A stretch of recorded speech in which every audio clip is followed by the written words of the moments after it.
The first time I saw her, she was standing on the other side of the fence I'd just built. Sunlight spilled across her shoulders like a spotlight that had been waiting its whole life for her to walk into it. She had on paint-splattered overalls and no patience. "You put this fence in the wrong place," she said. "I don't think I did," I replied, glancing at the very official land survey I'd double-checked 3 times. She folded her arms. "Then you've got about 2 feet of my garden trapped on your side." And just like that, I met the woman who would change everything. Her name was Claire. Claire with the dandelion laugh and the impossible eyebrows. Claire who knew how to make bread from scratch and never used measuring cups. Claire who once beat me at poker using paper clips as chips and a grin as her tell. We argued for weeks about the fence, which was ironic, because later, fences would become the symbol of everything we built and everything she crossed. But back then, we were just neighbors. Her cat liked to sleep on my porch. My dog liked to sneak into her flower beds. It didn't take long before our lives tangled like vines on the same trellis. I'm not saying it was love at first sight. No, Claire wasn't someone you fell for in a moment. She was a slow burn, like coals that don't look dangerous until you're barefoot and stepping on them at midnight. I was 34, a contractor with a decent business and a truck full of regrets. She was 29, an illustrator who somehow made a living drawing book covers for authors who hated deadlines more than they loved success. We were opposites, at least that's what people said. But we made it work. For 8 years. We built a life of warm Saturdays and bad coffee and long, slow kisses on porches with splintered wood. We fought, sure. But we always came back to each other like a well-worn path in the woods. Then something changed. It started with her smile. That's the first thing people never talk about when a marriage begins to shift. The smile gets outsourced. Suddenly it shows up in public, for other people, not you. Claire started smiling like that. And the fence that had once marked where her garden ended and mine began? It started to feel like it was keeping secrets. But I didn't know then. Not yet. Claire always said I was predictable. "You eat the same lunch every day, Mason," she'd say with a teasing smirk. "Turkey on wheat, 1 slice of cheddar, mustard, never mayo. Even the bread looks bored." What she didn't realize, or maybe she did, is that predictability is underrated. It's the rhythm in a song, the frame in a picture. Chaos might be exciting, but stability keeps the roof from caving in. And for a while, that's what I thought I was to her. The roof. But I started to notice the weather changing. At first, it was little things. New habits, new phrases. She started saying "my guy" when referring to someone from work. "Oh, my guy at the firm said the contracts would be delayed," or "my guy fixed the print layout." I didn't love the phrase. Something about it scratched the inside of my skull. But I didn't push. Then there was the laughing. Now, Claire had always laughed. She could find comedy in a funeral if the pastor mispronounced beloved. But this laugh was different. Sharper. Too loud. Like she was trying to prove something to someone just off stage. "You okay?" I asked one night as she slid into bed. She smiled, not the good kind. The one where her lips move but her eyes stay cold. "Of course." "Why?" "I don't know," I said. "You've been somewhere else lately." "Somewhere else?" She chuckled, turning on her side. "Maybe you're just used to having me at your feet." That sentence hung in the air like the smell of burned toast, offensive and oddly specific. I didn't respond. Just rolled over and stared at the ceiling, wondering what part of our shared history had taught her to jab me like that. The next morning, she kissed my cheek like nothing had happened and left for work with a spring in her step. I sat on the porch, sipping bitter coffee, thinking about the way people change. Not all at once. Piece by piece. Like a photo slowly fading in the sun. Later that week, her phone buzzed while we were making dinner. She glanced at the screen and smiled in that too bright way again. "Who's that?" I asked, stirring the pasta. "Just Jules," she said. "Work stuff." And just like that, the seed was planted. Not doubt. No, doubt is when you wonder. This was a seed of knowing. It hadn't bloomed yet, but it was alive. Still, I buried it. Because that's what you do when you trust someone. Even when you shouldn't. It happened on a Tuesday. Funny how the world ends not with a bang, but while you're picking up a gallon of milk and wondering if you locked the back gate. I'd left work early that day, one of the perks of being your own boss. A pipe-fitting job had wrapped up faster than expected, and I figured I'd swing by the house, surprise Claire, maybe take her out for lunch. The driveway was empty. I figured she hadn't come home yet. But then I noticed the side gate was unlatched. Now, Claire never used the side gate. Not once in 8 years. That was my domain. Tools, scrap wood, lumber that only made sense in a contractor's imagination.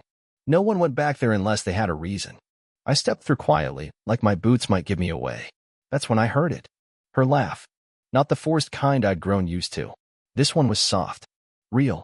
Like the version I used to get when I'd tickle her ribs in the kitchen just to hear it. And it wasn't alone. There was a man's voice too. Deep. Confident. Too confident, really, like he wasn't standing in another man's backyard with another man's wife. I rounded the corner just enough to see them. She was sitting on the old bench I built for our anniversary, knees tucked up.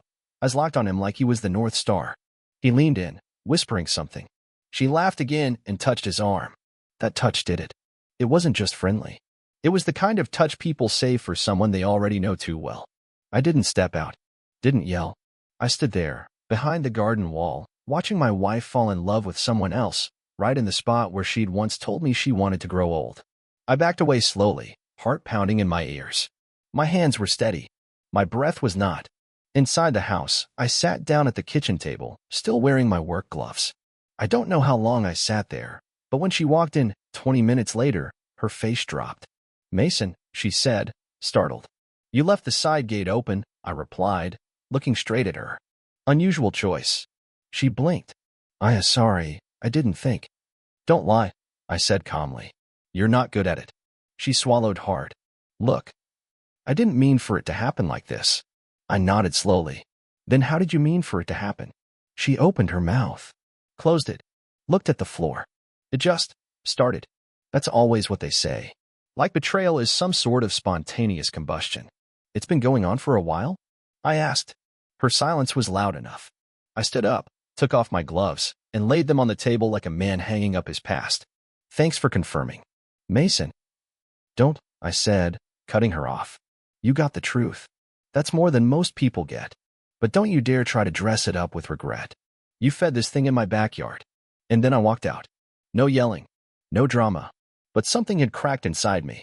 And I promise you, something was already starting to shift. Because this story? It doesn't end with heartbreak. It ends with balance. They say revenge is a dish best served cold. But whoever said that clearly never had their heart broken in their own backyard. Me? I wasn't interested in temperature. I was interested in precision. The days after the confession passed like quiet thunder. No shouting. No threats. Claire still slept in the house. In the guest room, of course. We existed like roommates who owed each other nothing but utilities. She had stopped pretending. And I had stopped pretending to believe her. She moved carefully, like she was stepping across a frozen lake that might crack at any moment. Her voice was soft, her movements calculated. She didn't apologize. Not really. Just offered those vague sentiments you give to a stranger at a funeral. "I never meant to hurt you. It just happened. He sees me in ways you don't anymore." Every line, straight from the Infidelity Playbook. It was almost boring. I didn't respond to most of it. Silence has weight, and I wanted her to feel every ounce of it. But while I stayed quiet on the surface, underneath, I was building something. I'd always been good with my hands. Now I was going to build my masterpiece, not out of wood or nails, but from truth, timing, and patience. It started with the passwords. Claire was always terrible with tech. She used the same one for everything, our anniversary. Classic move. People use important dates when they want to be sneaky and sentimental at the same time. I didn't even need to snoop. Her laptop was always unlocked when she worked from the kitchen table. Her phone, left on the charger while she showered, pinged like a metronome. The man's name was Colin. He was married. Of course. A partner at some boutique architecture firm in the city. Tall. Bearded. The kind of guy who wore corduroy in July and said things like vibe check, unironically. They'd been meeting during lunch hours, sometimes after work, once in a hotel downtown that I used to walk past with Claire on our way to Sunday brunch. The same brunch where she'd rest her head on my shoulder and say, "I love how safe I feel with you." Turns out, safe was just another word for stationary. But I wasn't angry anymore. Not in the way people think. Anger is a wildfire. Looks impressive, but it burns out fast. I preferred erosion. Slow. Quiet. Devastating. The next step? Information. I started with Colin. A little digging showed he was as sloppy as he was smug. His business had one weak point: public records. I found invoices, permits, even a pending lawsuit about some safety violations. Claire had no idea. She thought he was brilliant. But I wasn't after his career.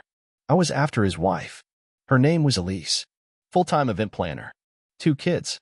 From the looks of it, She was the kind of woman who color-coded her calendar and cried during insurance commercials. I reached out anonymously, sent a USB drive with screenshots, message logs, and a few blurry photos from Claire's phone. I didn't include a return address, just a note that said, "You deserve the truth more than they deserve secrecy." A week later, Claire's phone buzzed during dinner. She glanced at the screen and went pale. Didn't answer. Just muttered something about needing to go lie down. I nodded and returned to my stew.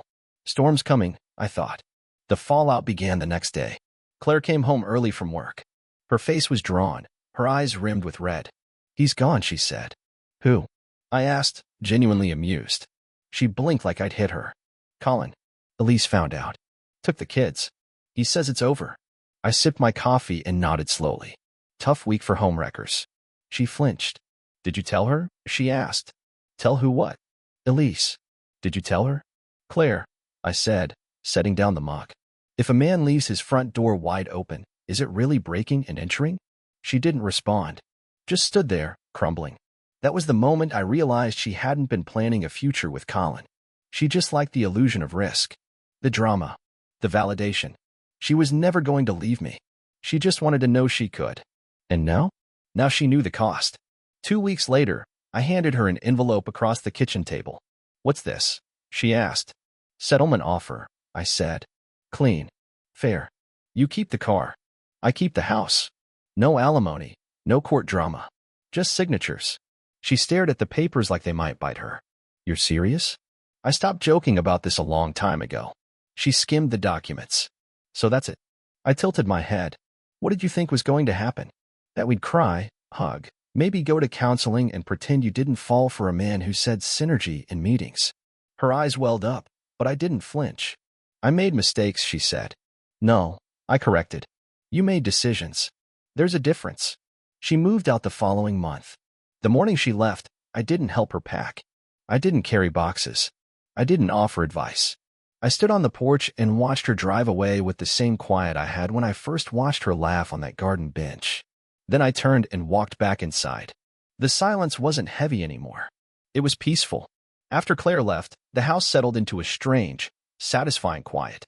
It was like when someone finally turns off a song you didn't realize had been playing on loop in the background, annoying, repetitive, and far too loud. Her perfume stopped lingering in the hallway. Her half-finished projects, those quirky DIY decorations that always looked one Pinterest board short of a disaster, were gone. So were the plants she never remembered to water. I didn't miss any of it. People always assume the hardest part of a breakup is the emptiness. But no one tells you about the relief, the unclenching, the way your lungs expand again in a room that no longer judges you for breathing too loud. Still, the end of a marriage is like a house fire. Even after the flames are gone, the smoke clings. It's in the curtains, in the walls, in your clothes. And it takes time to wash it out of your life. That's why I didn't stop at divorce. No, see, I had time. I had clarity. And I had one thing Claire had never respected: patience. She burned the bridge. I built a blueprint. And now, it was time to execute. Step 1 was removing the evidence of her. Not just her things. Her presence. I repainted the walls, every one of them. Stripped the floral wallpaper from the guest bath she insisted was vintage. It was not. It was tacky and smelled faintly of hairspray and regret. I replaced the bed. Not just the sheets. The whole damn frame. I wasn't about to sleep in a mattress that once held lies like they were lavender-scented secrets. Most guys go through a phase after the end. New cars. Bad tattoos. Questionable mustaches. I went through a strategy. See, when someone betrays you, people expect you to either fall apart or forgive. Cry in a bar or write a song. But me? I preferred spreadsheets. Step 2, connections. Claire didn't know that during our marriage, I quietly kept receipts. Literal and metaphorical. Birthdays she forgot. Anniversaries she pretended to care about. The time she accidentally used our joint savings to buy a $1,200 handbag on sale. She always mocked me for being organized. "You treat life like a checklist," she once said. Nothing spontaneous. Well, guess what, Claire? Spontaneity doesn't pay the lawyer. So I started contacting her people. Not in a dramatic way. No, that's what amateurs do. I was subtle. Strategic. Her old college friend, Mel? The one who adored me and hated Colin's beard? We're grabbing lunch next week. Her favorite yoga instructor? already replaced with a guy who actually files his taxes and doesn't flirt with married students. Even our mutual friend group, which, let's be honest, always leaned slightly in her favor, started shifting. Why? Because when people realize you didn't explode, they get curious. They wonder what really happened. And when you show them calm, collected facts, they start to see things clearly. Funny how betrayal loses its shine under good lighting. Step 3 was my favorite, the job. Colin's firm had a portfolio that looked like someone had copy-pasted their best work from 2013 and hoped no one noticed. I reached out to one of his clients, a construction group I'd worked with years ago under a different name. Just a simple inquiry about some permits and discrepancies I happened to stumble on. Then I CC'd a few city officials. Then I waited. I didn't need him to be fired. I just needed the water to rise slowly. Enough to make him sweat.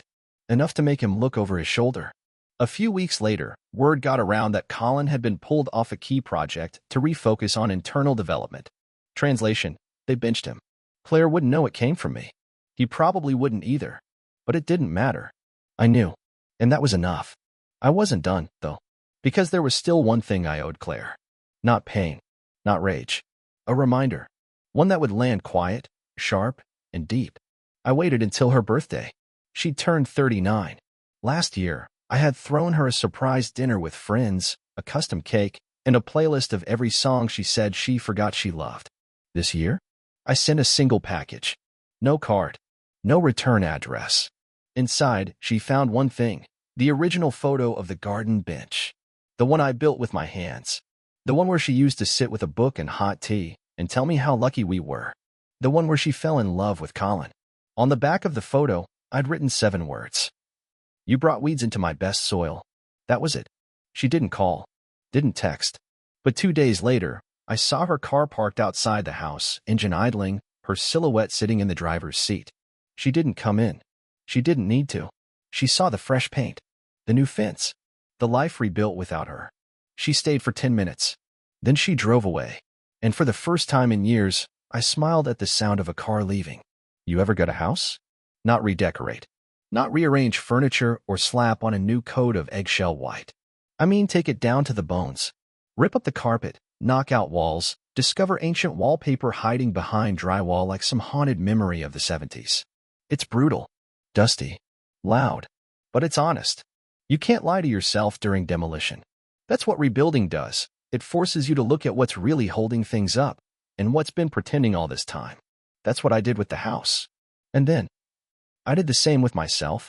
3 months after Claire left, I stood in what used to be our dining room, now a pile of splinters and cracked tile, and realized something strange. I didn't feel hollow anymore. In fact, I felt curious. Like I was finally meeting myself again after years of shaking hands with the version of me she preferred. The safe one. The predictable one. No, don't get me wrong. Predictability still has its place. But there's a difference between being consistent and being caged. And I'd been caged. Not by her. Not entirely. By me. See, I thought being a good husband meant being a good provider. I thought keeping the lights on and the pantry stocked and the mortgage paid was enough to say, I love you.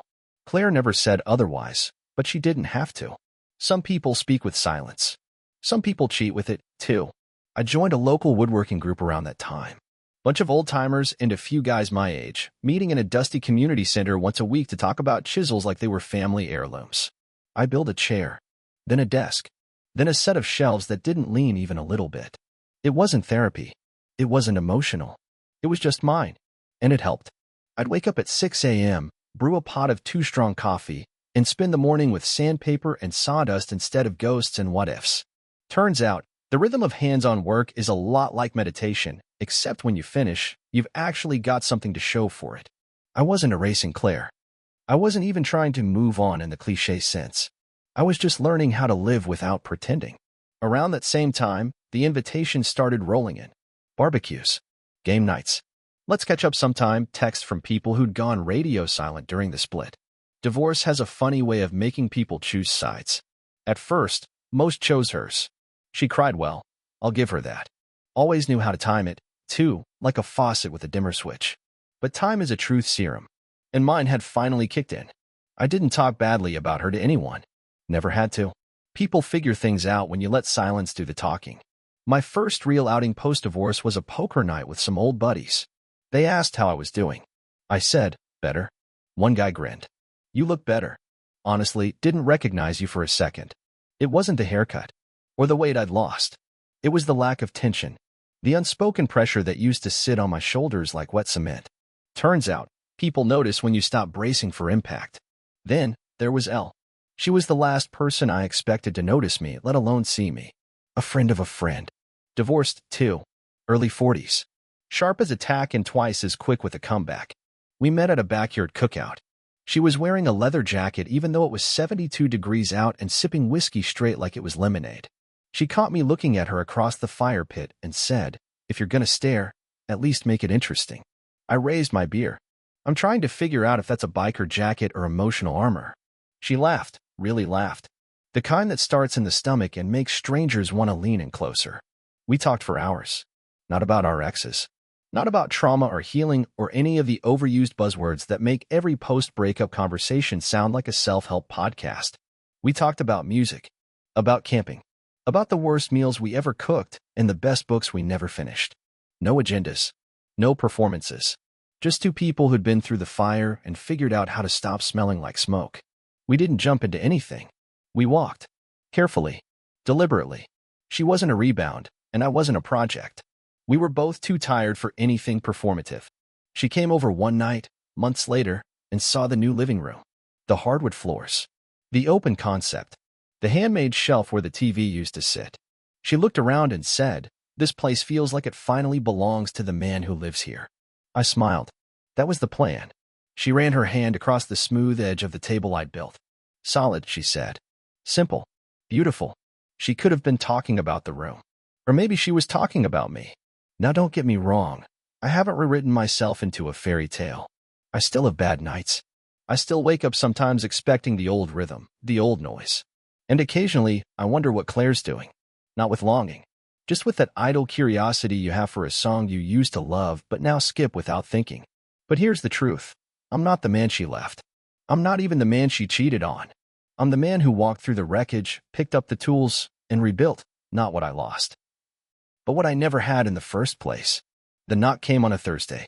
I was sanding the frame of a new bench, yes, a new one. Not to replace the old one Claire defiled, but to reclaim the idea that a bench could mean something good again. 3 quick knocks. Hesitant. Familiar. I wiped the dust from my hands, opened the door. Claire. She looked older, somehow. Not in a wrinkled, tired way. In the way someone looks when they've run out of performances and are finally forced to just be human. Mason, she said. Elise throw him out? I asked, not unkindly. Just directly. She blinked. I don't know where he is. I nodded. Makes sense. He didn't strike me as a man who sticks around for consequences. She looked down at her hands, then back up at me. I didn't come to talk about him. Of course not. I came to talk about us. There it was. That word. Us. Funny thing. Us is a door people love to knock on when all the other ones are locked. There is no us, Claire, I said. There's me. And there's you. That's it. She stepped back like I'd slapped her. I'm not asking to fix anything, she said. I wanted you to know that I regret it. I looked at her for a long moment. You regret getting caught. You regret losing stability. But regret isn't a refund. And you don't get to walk back into a house you set on fire. She nodded. Slowly. No fight left in her. Do you hate me? She asked quietly. No, I said. Hate takes energy. And I'm saving all mine for things that build, not break. She didn't reply. Just stood there as I closed the door. And that was the last time I saw her. Turns out, healing is anticlimactic. You wait for some triumphant moment, some slow-motion sunrise with music playing in the background. But it doesn't happen like that. It's more like this. You wake up one day. The coffee tastes good. The silence in your house feels warm instead of heavy. You open your messages and it's all group chats and dumb memes and no pit in your stomach from seeing her name. You go out for drinks with a friend and you laugh, really laugh, and halfway through the joke you realize it's the first time in a while that your smile isn't borrowed. You pass by the old brunch spot and don't even flinch. That's what healing is.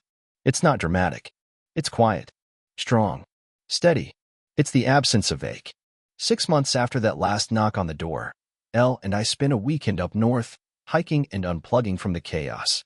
We were sitting by a lake, her head on my shoulder, watching the wind ripple across the water like it had something to say but wasn't in a rush to say it. She looked at me and said, "You ever think about what you'd do differently if you could go back?" I smiled. "I wouldn't." She raised an eyebrow.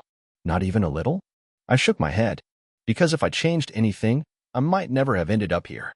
And here's pretty damn good." She grinned. "Even with the bugs?" "Especially with the bugs," I said. She laughed, then leaned in and kissed me. And that's when it hit me. I didn't just survive betrayal. I outgrew it.